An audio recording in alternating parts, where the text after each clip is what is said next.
Welcome to Tech Bytes and News, your daily roundup of articles featured in Hacker News. Today, we're diving deep into Passmark's year-on-year CPU benchmark data. It's fascinating stuff, really. The sheer volume of data they've collected is incredible. Absolutely. I'm particularly interested in how they've managed to track CPU performance over such a long period. What's the core methodology behind their year-on-year analysis? Right, so it's all based on their performance test software. They've been collecting data from version 5 all the way up to version 11, and they update their graphs bi-weekly. That's every 2 weeks. It's a massive undertaking. Bi-weekly updates? Wow, that's impressive. And what about the data itself? Is it just raw numbers, or is there more to it? Oh, it's much more than just raw numbers. They break it down by CPU class.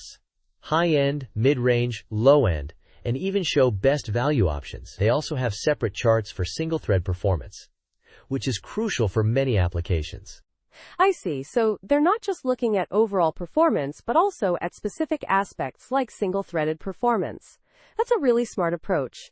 What are some of the limitations they mention? Good question.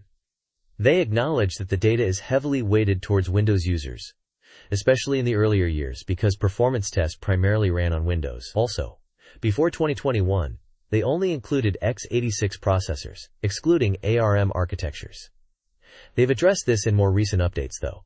That's a valid point. Any other caveats? I mean, how accurate can these benchmarks really be, considering the diverse range of hardware and software configurations? You're right to be cautious. They mentioned that the data for the current year is less accurate at the beginning, as it takes time to accumulate enough results. And of course, user-submitted benchmarks always have some inherent variability.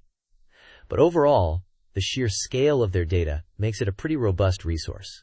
It's a valuable resource, for sure.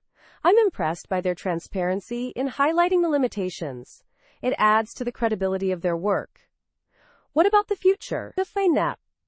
Do they plan on expanding their data collection in any way? That's a great question. Given their bi-weekly updates and continuous improvement, I'd expect them to continue expanding their dataset, potentially incorporating more platforms and architectures, maybe even more granular data on specific hardware components. The possibilities are exciting. Definitely exciting. Thanks for breaking this down for us.